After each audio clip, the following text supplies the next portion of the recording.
America के अंदर एक बहुत बड़ी डेवलपमेंट देखने को मिली है। एक इंडियन काश पटेल जिसका ताल्लुक इंडियन गुजरात से है, उन्हें अमेरिका का FBI डायरेक्टर बना दिया गया है अमेरिका के प्रेसिडेंट डोनाल्ड ट्रंप की जानिब से, जो कि उनके लिए एक बहुत बड़ी ऑनर की बात है।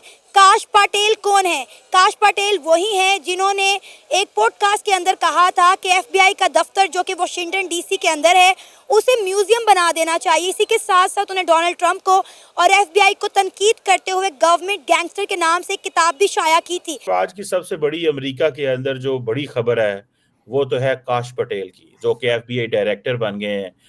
और कहा जाता है कि काश पटेल जो है वो FBI के हवाले से बड़ी टफ लाइन लेते थे और डोनाल्ड ट्रंप साहब उनको बड़ा पसंद करते थे। एंड अबव ऑल उन्होंने एक बुक लिखी थी, government gangsters, the deep state, the truth and the battle for our democracy. और उन्होंने ताड़ साहब, आपसे मैं जानना चाहता हूँ कि इसकी क्या लॉजिक है, वो क्यों उनको लेके आए हैं? क्योंकि काश पटेल तो कहते हैं कि जो FBI का दफ्तर है वाशिंगटन में, जो हेडक्वार्टर है, बंद करके उसे डीप स्टेट का म्यूजियम बना देना चाहिए। मेरा एक कजन है दुबई गया, वो मुझे बता रहा था कि वो बिजनेस के लिए पैसे देते हैं दुबई में। उधर से ऐसा करते हैं कि बिजनेस के लिए पैसा लेते हैं और लेके पाकिस्तान भाग आते हैं। ऐसे ही है, बैंक लोन जो उधर से मिलता है और वहाँ से वो बैंक लोन लेके इधर भाग आते हैं। और इंडिया वाले जो है ना वो मेहनत करते हैं। इंडियन की सोच फर्क है। क्या फर्क है उनकी सोच? पहली सोच इनकी तलीम, एजुकेशन। हाँ जी, पहली। दूसरी उन लोगों के वो आपस में भाई भाई में हो जाते हैं। यानी कोई वो नहीं देखते ये सिख है, ये हिंदू है, ये ये मुसलमान तो है। देखते ही नहीं है ना। अच्छा, तो हमें जब इधर क्या बताया जाता है कि हमारे उधर पाकिस्तान में पता क्या है, मुझे बताएं, इधर तो ये चीज आम हो गई है कि भाई मस्जिदों में जुम्मे के दिन हाँ। या कुछ भी ऐसे जूते उठाए जाते हाँ हैं। जी, बिल्कुल। क्या ताड़ साहब, इतने रेडिकल माइंड के लोग वो आगे हैं। और दूसरा इसमें इंडिया फैक्टर क्या है? ताड़ साहब, आप हमेशा कहते थे कि इजराइल लॉबी के बाद इंडियन लॉबी जो है वो एक्टिव है, और आपकी बात वो बिल्कुल ठीक हो गई। और इस सेटअप में 2024-28 में वो नजर आ रहा है। Sir, how do you see this? Hello दोस्तों, जैसा कि आपने हाल में देखा, डोनाल्ड ट्रंप ने शनिवार को ऐलान किया कि वो काश पटेल को FBI के डायरेक्टर बनाएंगे। ट्रंप अपने दूसरे कार्यकाल के लिए प्रशासन में कई भारतवंशियों को प्रमुख जिम्मेदारी देने का ऐलान कर चुके हैं। अब इस फहरिस्त में भारतीय अमेरिका के पेंटागन अधिकारी काश पटेल के नाम भी जुड़ गया। काश पटेल ट्रंप के एक वफादार समर्थक माने जाते हैं। उन्होंने उनके पहले कार्यकाल में भी अहम भूमिका निभाई थी। INS के अनुसार पटेल ने अपने इस सरकार के भीतर डीप स्टेट के रूप में वाणिज्य तंत्र खत्म करने का सक्रिय रूप में वकालत की थी। बता दें, काश पटेल जन्म न्यूयॉर्क के एक गुजराती अप्रवासी परिवार में हुआ था, जो पूर्वी अफ्रीका को 1980 में न्यूयॉर्क में क्वींस में आकर बस गए थे। उनके परिवार मूल रूप से वडोदरा के रहने वाले हैं, हालांकि माता पिता युगांडा में रहते हैं। पटेल की कानून डिग्री हासिल करने के लिए फ्लोरिडा पब्लिक डिफेंडर रूप में अपना कार्यकाल शुरू किया था। दोस्तों, चलिए देखते हैं कि पाक मीडिया इस पर क्या रिएक्शन देता है, उनका क्या कहना है इस वीडियो के बारे में।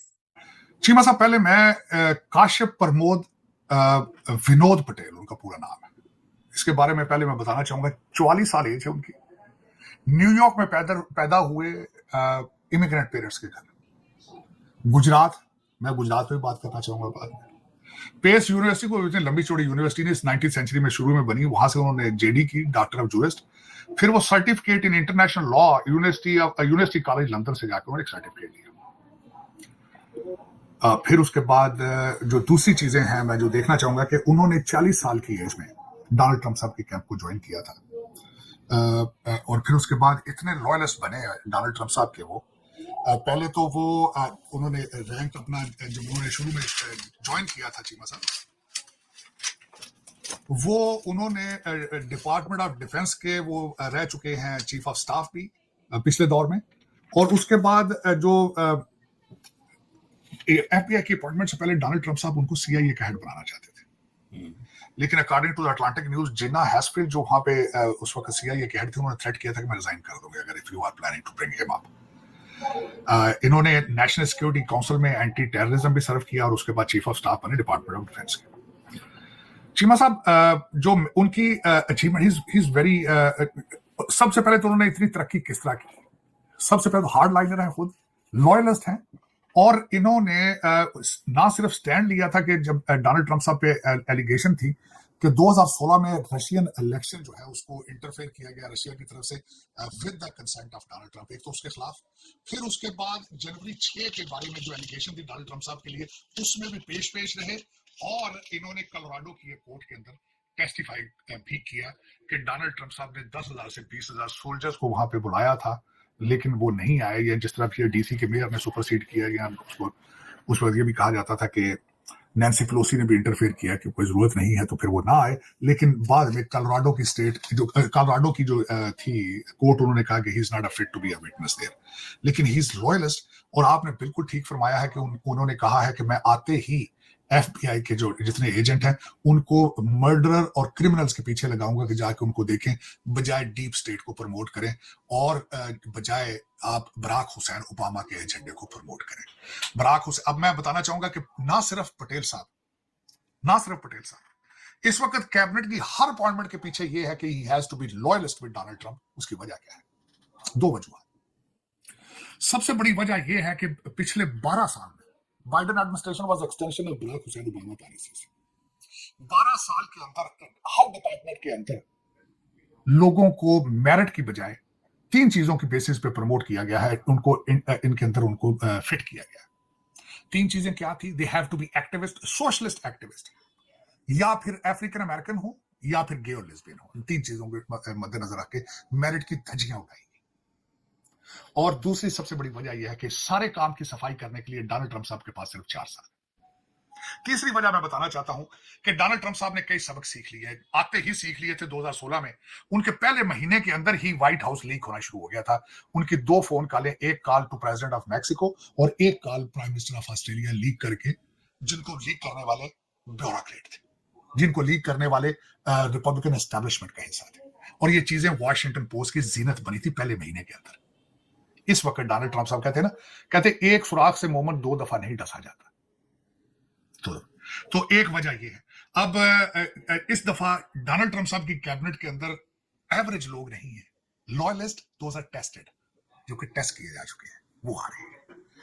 और आपको ये बताना चाहिए कि ये सारे के सारे ज्यादातर जो कैबिनेट मेंबर हैं ये डीप स्टेट के डसे हुए हैं।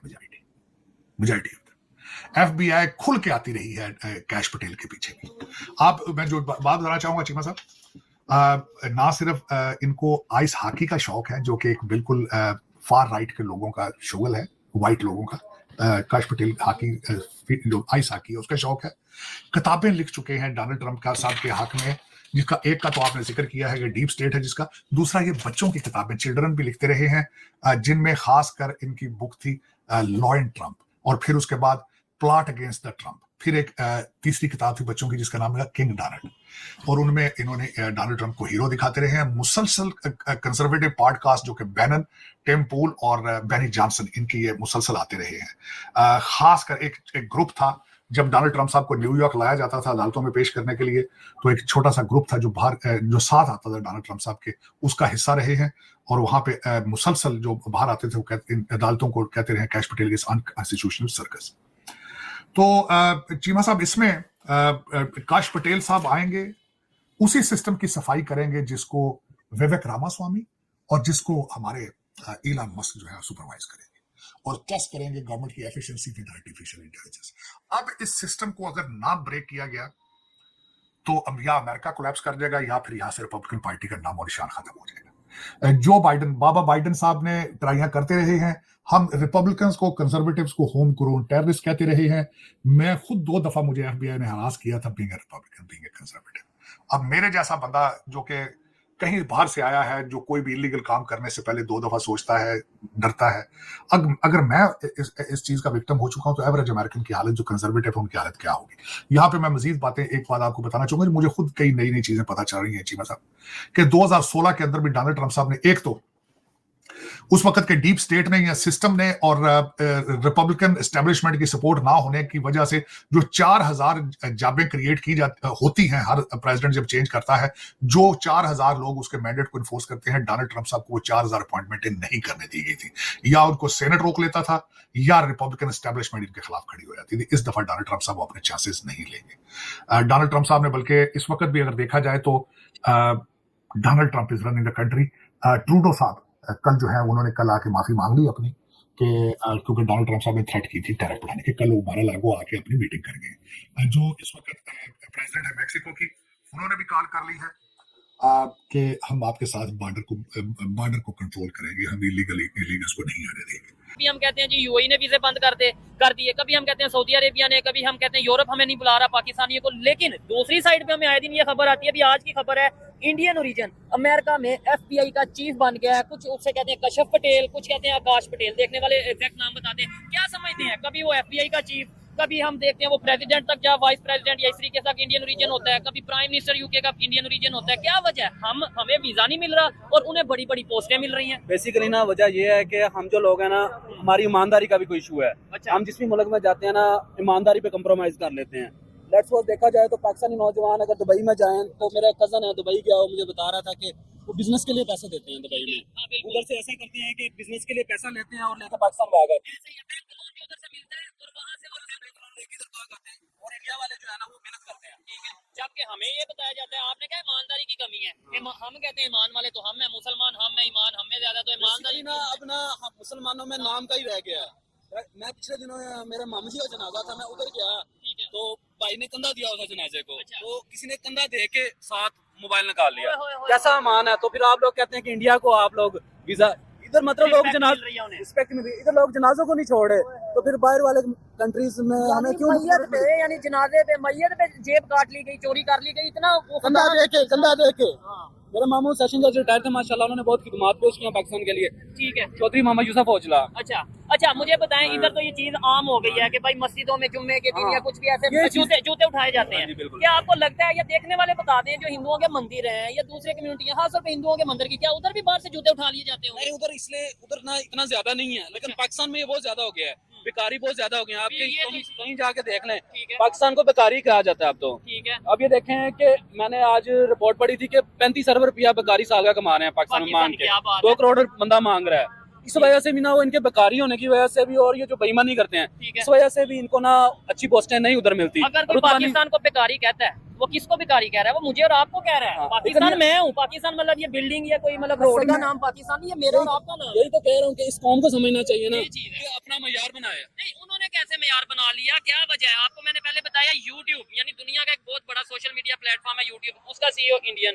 गूगल मतलब पूरी दुनिया यूज कर रही है, उसका सीईओ जो सा वो इंडियन। अगर हम और बहुत सी ऐसी कंपनीज हैं उसकी बात करें, हम मतलब सारे बेसिकली ना नौजवानों को अपॉर्चुनिटीज तो बहुत मिलती हैं। अब मैंने देखा कि पाकिस्तानी ऑनलाइन में बहुत कमा रहे हैं। ठीक है। असल में ना उधर आबादी भी ज्यादा है, आबादी और उनकी ना इस हिसाब से ना इनकम ज्यादा है। ठीक हो ये भी वजह ज्यादा है, क्योंकि अगर लेट्स सपोज आप देखें ना, एजुकेशन उनकी इस वजह से ज्यादा है। इसलिए बड़ी है कि आप देखें कि अगर एक पाकिस्तानी बंदा वीडियो डालता है, अच्छा, कोई मार्केट थोड़े बहुत व्यूज आते हैं, आप ना जितने भी कोई यूट्यूबर्स भी, हाँ। उधर आराम से यूट्यूबर 29 मिलियन 30 मिलियन आराम से ले रहा होता है व्यूज। ये भी वजह है। नहीं, उसमें थोड़ा सा मेहनत भी करनी पड़ती है और दूसरे नंबर पे क्वालिटी कंटेंट भी होता है। मैं ये समझता हूँ बहुत से लोग हैं जो हमारे से बहुत सीनियर हैं यूट्यूब पे, लेकिन उनकी व्यूअरशिप देखें बहुत कम है। और अगर हम क्वालिटी कंटेंट की बात करें, इधर से भी मैं एक नहीं 100 के करीब पाकिस्तानी यूट्यूबर्स को जानता हूँ जिनको देखा इंडिया से जाता है। मुझे खुद बहुत ज्यादा वहाँ से देखा जाता है। इसका मतलब आपकी क्वालिटी बेहतर हो तो आपको कहीं ना कहीं से लोग अप्रिशिएट करते हैं। कंटेंट भी होना चाहिए, और लेकिन ज्यादा मसला ना पॉपुलेशन का ही है। आबादी का है, ये थोड़ा बहुत है, ये लेकिन इंटरनेशनल चले हमारी आबादी कम है। इधर जितने लोग खड़े हैं, मेरी बात को जरा समझिएगा, आबादी हमारी कम,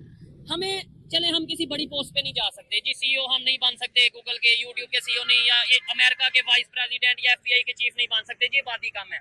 लेकिन आबादी कम होने की ये क्या वजह है कि भाई हमें वीजा तो कोई दे दे, हमें तो सऊदी अरेबिया वीजा नहीं दे रहा। बेसिकली मैं बताता हूँ कि अब इधर से जाते हैं वीजा लेने, ठीक है। एक आदमी को मैं जानता हूँ कि उसकी 2 मरबे जमीन है, अच्छा, और उधर जाके भीख मांगता है। ये आदत नहीं, हमें नशा नहीं हो गया भीख मांगने बस इसी वजह से बेकारी होने की वजह से हमें मुल्क ना रिजेक्ट कर रहे हैं, ठीक और है। ज्यादातर ये बेईमानी है इनकी वजह। ठीक है। बेहतर तो ना अब आप और ये लोग बेहतर कैसे ऐसा होगा? नहीं- एजुकेशन बेहतर करें, लोगों की सोच बदलें, क्या करें? असल चीज ना स्टडी है, स्टडी है। स्टडी है। और दूसरी बात ना, पैसा जो है ना उसको बहुत अहमियत दी हुई है इन्होंने, पैसे के लिए कुछ भी कर गुजरते हैं। ठीक है, नो नो, मुल्क की पैसे आपको की भी तबाह अहमियत कर देते नहीं, हैं। नहीं, पैसे की अहमियत है, लेकिन ये है कि पैसे को लीगल वे से अर्न किया जाए, इलीगल वे से अर्न ना किया जाए। जैसा कि आपने वीडियो में देखा, नुज पटेल के हाउस एडमिनिस्ट्रेशन कमेटी के अध्यक्ष रूप में अपने कार्यकाल के दौरान आतंकवाद निरोध में वरिष्ठ वकील के रूप में शामिल किया था। आकाश पटेल को डोनाल्ड ट्रंप के पहले कार्यकाल के दौरान भी अहम जिम्मेदारी मिली, और वहीं रूसी जांच में एफबीआई की जांच एजेंसी में रिपब्लिक शामिल थे। उन्होंने एक विश्वासघातक जीडीपी के विज्ञापन के मकसद तैयार करने में महत्वपूर्ण भूमिका निभाई, जिसमें ट्रंप 2016 के राष्ट्रीय अभियान के एफबीआई की जांच पक्षपात आरोप लगाया गया था। यह दस्तावेज, जिसे अमेरिकी मीडिया द्वारा खास फिल्मों के रूप में संदर्भित किया गया था, रूसी की जांच के आसपास पारपथ के संघर्ष में विवाद के एक महत्वपूर्ण बिंदु बनाया गया है। 44 वर्षीय पटेल ने कार्यकाल में रक्षा के सचिव चीफ ऑफ स्टाफ के रूप में ट्रंप के राष्ट्रीय सुरक्षा नीतियों को प्रभावित करने जारी रखे। इस दौरान उन पर यूक्रेन के लिए अधिकृत परिचालन के रूप में कार्य के दौरान भी आरोप लगाया गया था। उन्होंने खुले तौर पर एफबीआई की सुधार इच्छा व्यक्त की थी। अप्रैल में अमेरिका के खुफिया तंत्र के बारे में कट्टरपंथी विचार है, जिसके बारे में वह एक पुस्तक है, government gangster the deep state के truth and plate of aware के डिप्लोमेसी के विचार भी रखे दे चुके हैं। यहाँ तक कि ट्रम्प ने कहा था कि पटेल की पुस्तक उनके अगले कार्यक्रम में खाक होगी। तो दोस्तों वीडियो कैसा लगा अपनी राय कमेंट बॉक्स में जरूर दें। वीडियो पसंद आई तो लाइक और सब्सक्राइब करना ना भूलें।